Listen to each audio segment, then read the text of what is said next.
your hidden talent. You are apt to forget when you see a person displaying great talent, but there was great effort given at some time to develop that talent. And through the law of cause and effect, it bore fruit. And so do not think, as many people feel, that the talents are derived from an external source. They are derived from right within yourself. But you have to work for them. Within us is the presence of God. Within us is His omniscience. And in that omniscience is all knowledge and power. And so if you can make contact with God, that's the point. If you can realize there's no separation between you and the Master of the universe, if you can do that and unite your will and your power, whatever it is, with His power, and work according to His law, all things are possible, and your hidden talents will be developed. That's the key to this subject, your hidden talent.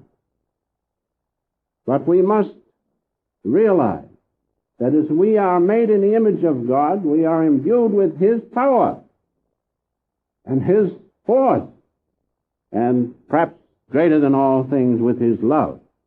That's the important thing to remember. Do not look to develop your talents from an outside source, but rather know that the power of God is within you, and if you can just make the contact with Him, feel your oneness with Him, remove the idea that you are separated from Him, then His power can flow through you. But above all, realize that God comes to the humble devotee. He does not come to those who have ego consciousness. He comes when there is humility in your heart, because He is still the doer. He is still the one. Thou shalt have no other gods beside me. There is one God, God alone. All the saints say God alone. The more realization they have, the more they cling to that one statement, God alone, God alone, God alone.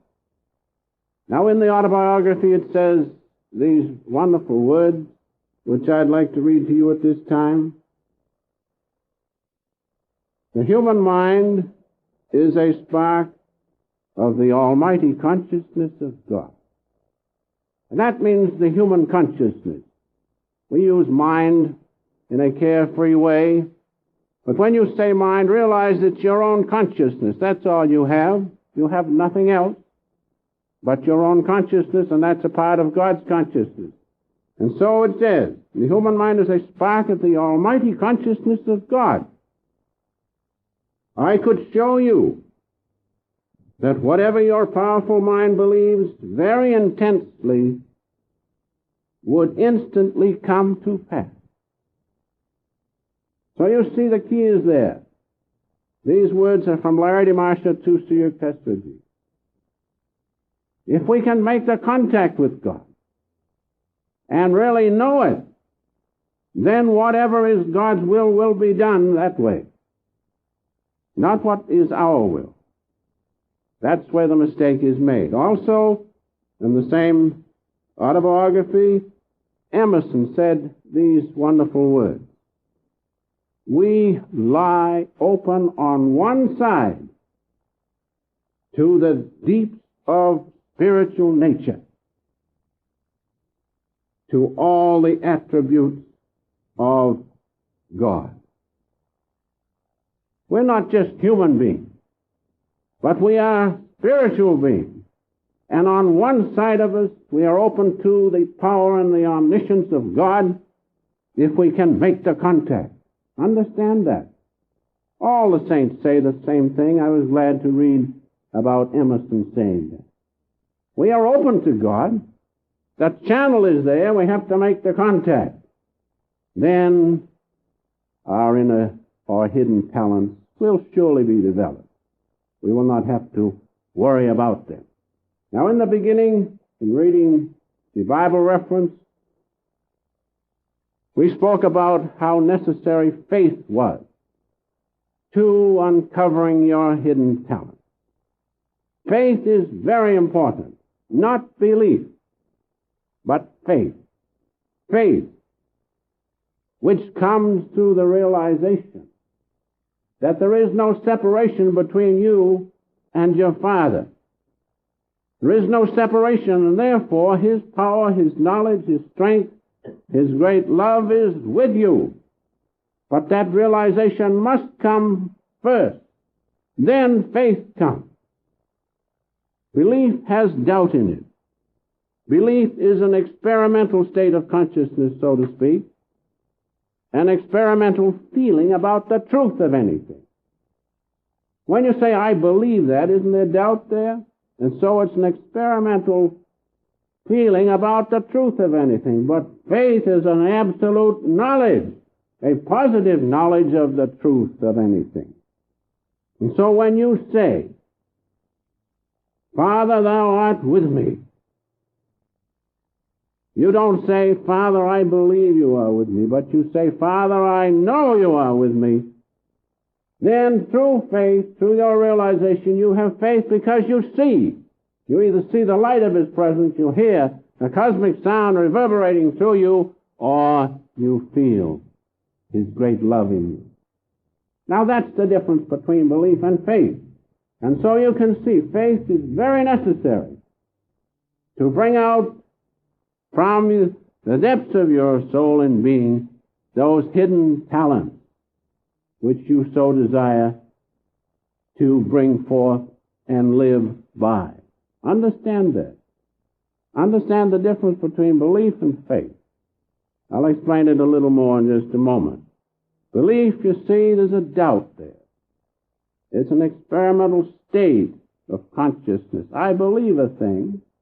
I believe in God. Now, if you utilize your belief to change it into faith, that's fine. If you take your belief and work on it, and through meditation and contact with God, change it into faith, then you will know these things. Because faith, as it says in the Scripture, is the evidence of things not seen. You cannot see God with these eyes. You cannot contact Him with these ears. You cannot feel Him with ordinary feelings. But when through realization you contact Him and know Him through the intuition of the soul, then you can say, I have faith. Then you know, and no one can take it away from you. So realize the difference between belief and faith. Faith is not just a strong belief, as many suppose. Faith is the intuition of the soul, the knowing power of the soul. Belief depends on sensation, the testimony of the senses, which may be wrong. But faith depends upon the intuition of the soul and is never wrong. When through faith you see the spiritual eye at this point, and you see the ring of gold in the dark center and the little star in the center of that, and if by the grace of God you can penetrate that and see His great light all around, then you can say, I have faith in God. You know God exists.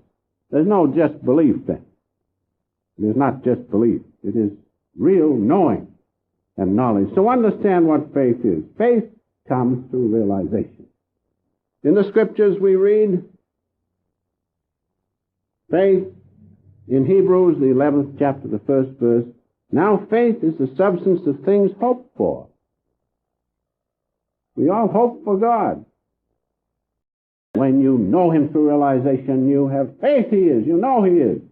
Faith is the substance of things hoped for, the evidence of things not seen.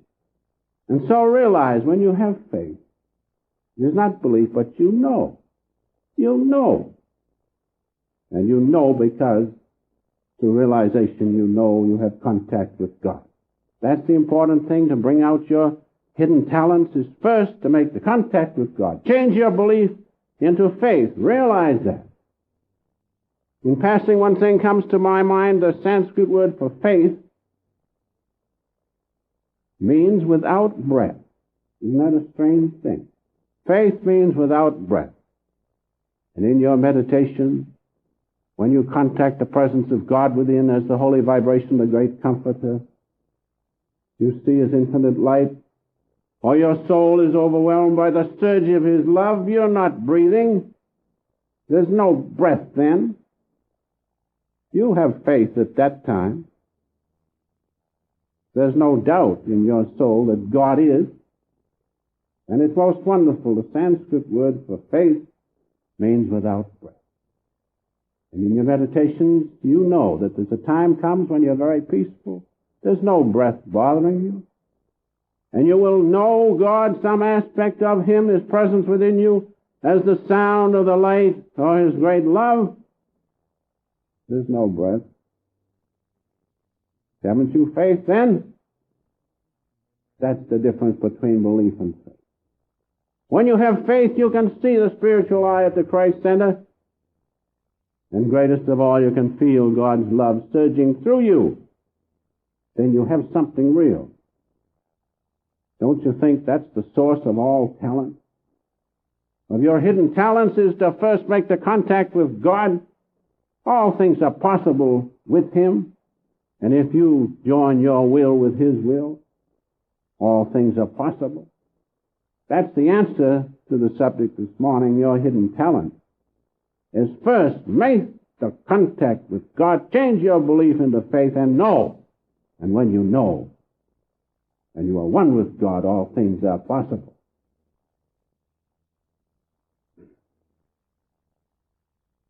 And so God in his power can be intuitive, not known through the senses, mind, and intellect, but through the intuition of the soul, as we read in the Gita. Understand that. Realize that. And how is it done? Through the science of yoga. Yoga means union. Union with God, his presence within you, the great word, the holy vibration, the comforter of which Jesus spoke. Yoga is the science which gives you that union with God. That's why it's good to practice yoga. It's good to practice not just necessarily hatha yoga or outward yoga, so to speak, but practice Raja Yoga. Self-Realization Fellowship teaches Raja Yoga, which takes the best of all yoga, and it is utilized not just to develop your body, but to give you freedom of your soul. That's what you want. That's what you must have. Yoga is all right to develop the body, but the end must not be that. The end must be conscious union with God, freedom in his great consciousness. Realize that. And I have a reference from the autobiography I'd like to read at this time. The goal of yoga science is to calm the mind, that without distortion you may hear the infallible counsel of the inner voice. Isn't that God contact? Can you hear the infallible voice of God without contact with him? Can you hear my voice if you're out in the street somewhere? Well, you may hear it faintly, but I mean, unless you're right here, or unless we're in the presence of God, we cannot expect him to hear us. Therefore, in any walk of life, whether it's developing your hidden talents or what it is, in any business dealing, the first and foremost thing is to make contact with God present. Then when you ask him for something, then when you want to develop your hidden talents, you know he hears you. And if you know he hears you, you know he will answer you openly, according to his will. And so yoga science is very important. And so realize when God is known, also his power is known. That's what the Bible reference means about removing the mountain. When you know God, then you know his power. And you know that that mountain cannot be removed through belief. You can believe from now till doomsday. It won't do a bit of good. But if you make the contact with God, and therefore are one with his power, he can move the mountain. He will move the mountain. if you have faith equal to a mustard seed.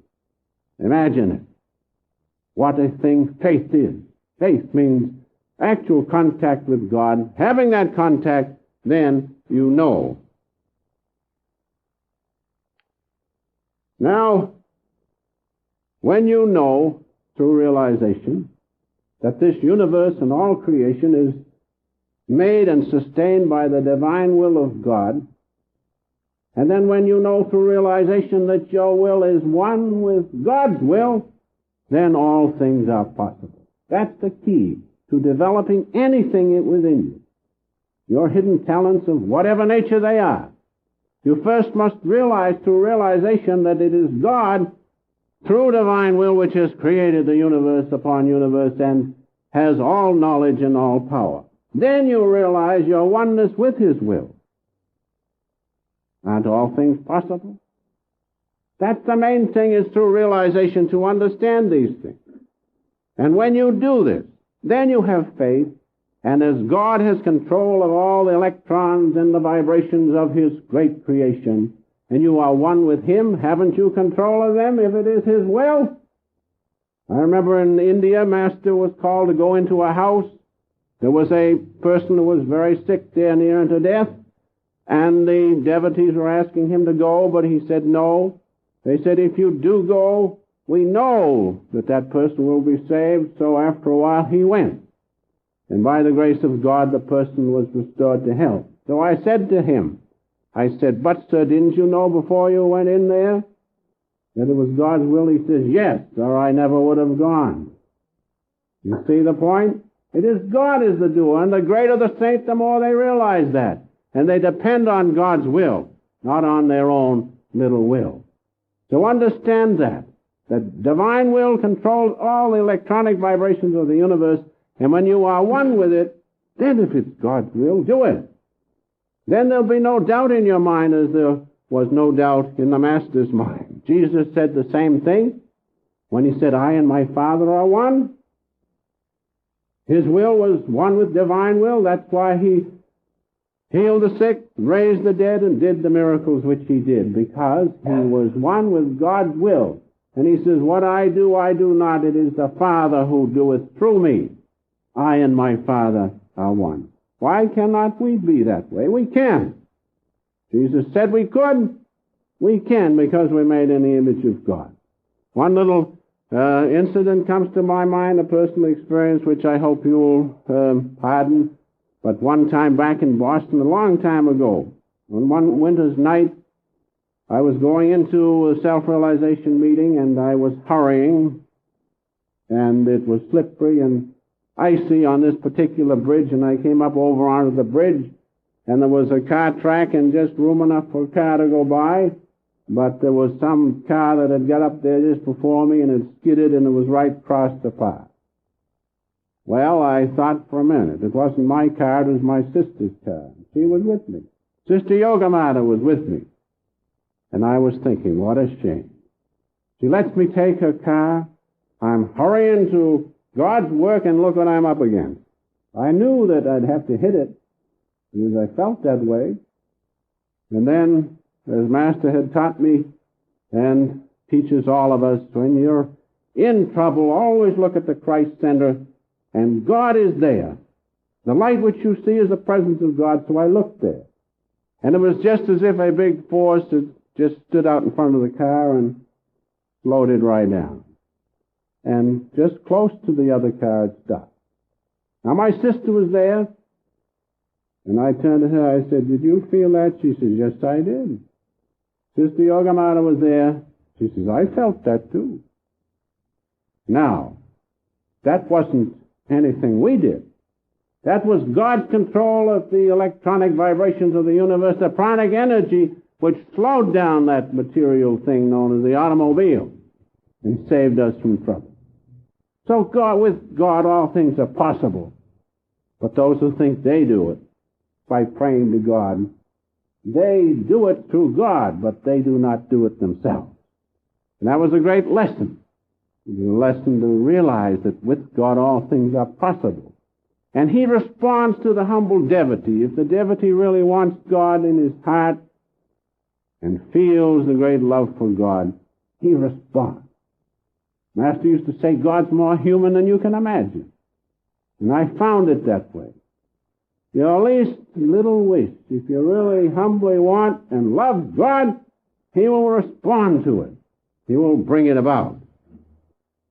And so, to bring forth your hidden talents, you must remember that all intuitional experience of all truth is within your soul, right within yourself. And if you have perhaps failed in the position you find yourself in life, your work is not satisfactory to you, or your social position is not right, or perhaps you want to develop some hidden talent, realize this one thing, and this I know, that if you will make the contact with God and realize that there's no separation between you and God, there's no separation between you, I know that your whole life will be changed. I know that. You'll find, as Master told me when I met him, after a little while, he says, your life is finished. Well, I didn't know what he meant, but now I know, and I knew shortly after that, he meant that old life where we depended on outward things and physical things to help us along. That went. But the new life came, that life in which I felt oneness with the Father. And so understand that. If you have that realization, if you can remove the idea that you're separated from God, how can you help but change? Your life will be changed. And you will find your environment will be changed.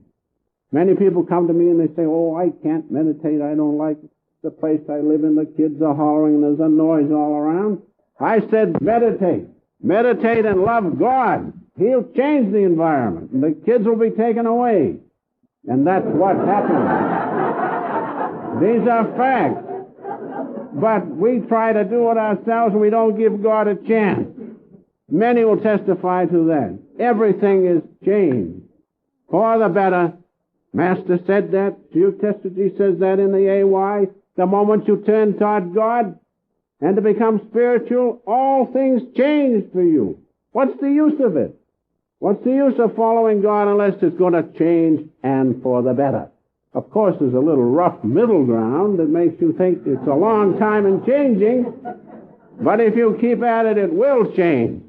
And you will find your whole life is changed. Your environment is changed even. These are facts. Ask anybody who meditates. Don't ask those who don't meditate. It never changes for them. But those who meditate really, they will say, yes, things have changed. So let us understand, if we are to bring out those hidden talents, we must do away with restlessness and superficial living. Understand those two things, restlessness and superficial living. Keep us from God contact. While meditation and a sincere desire to know God will change and bring back our lost perspective with the Master of the universe. These are important things. Restlessness and superficial living. You know what I mean. While on the other hand, meditation and a deep desire in your heart just to know God and above all, love God. These are the things that change your perspective of life.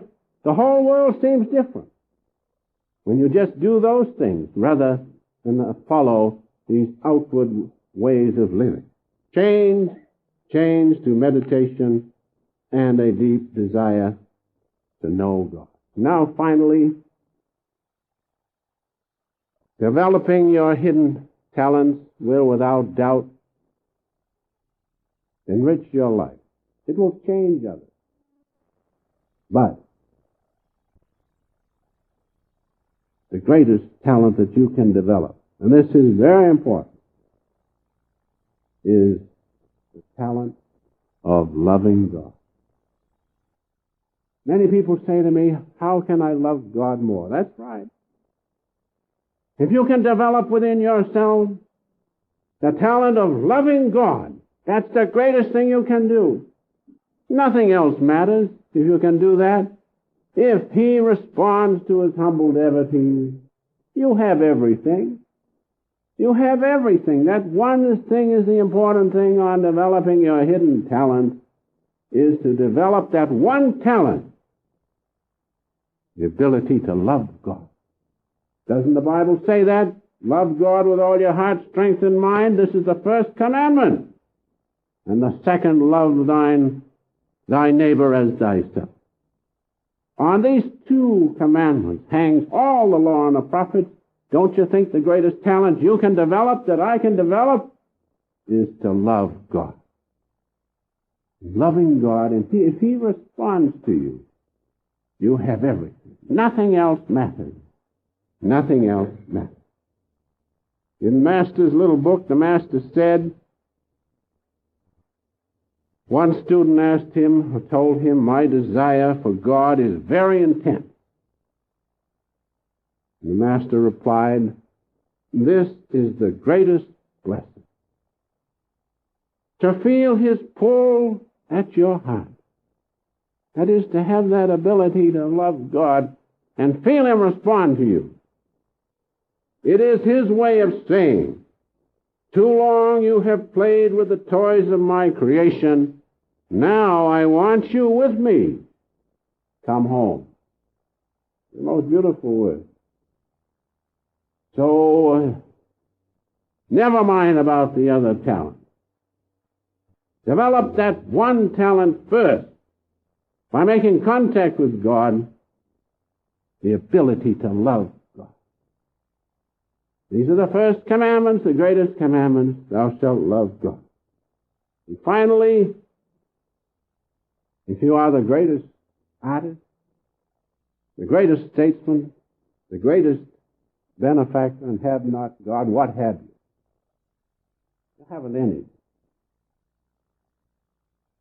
But realize these things. I've talked to, and perhaps you have talked to, some of the greatest artists. I've talked to them. One especially I'm thinking of.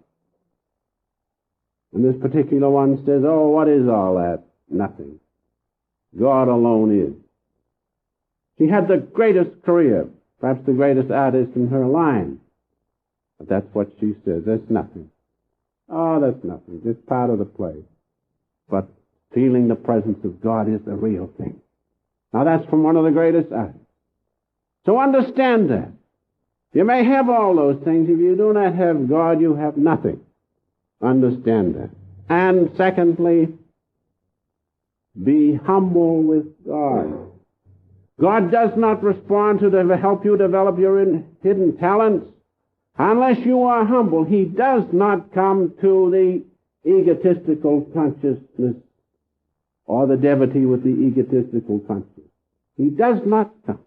He comes who? To whom? The pure in heart, the humble shall see God. Understand that. Be humble with God. Make the contact. And then be humble with him. Say, Father, here I am, your child. Take care of me. He will take care of you. He will develop every talent that you need. But you must make the contact. Making the contact, you must then be very humble. And remember Jesus' words. What were they? Seek first God. Seek first the Lord. Seek first the kingdom of heaven, and all other things shall be added unto you. Yes, all talent. And at this time, it is Mother's Day, as you know. Master has said that the Divine Mother instinct is the greatest, or aspect rather, of God is the greatest aspect. The Divine Mother. God responds to love. And if you consider him as the Divine Mother aspect, he will respond as Divine Mother's love faster than any other way. And so, every woman should be an example of Divine Mother's love. And you can, because you have that gift. Men do not have that gift. Men have more, as you know, reason. and will. But the mother has more of God's great love developed in her feeling.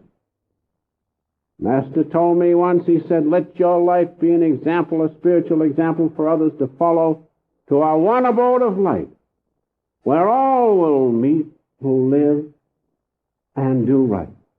And realize that you, as a mother or a woman, have that mother's love within you. And if you live it, and be the great spiritual example which you can be, you too will help others to return home to that one great cosmic home of light, where, as Master says, all will meet who live and do right.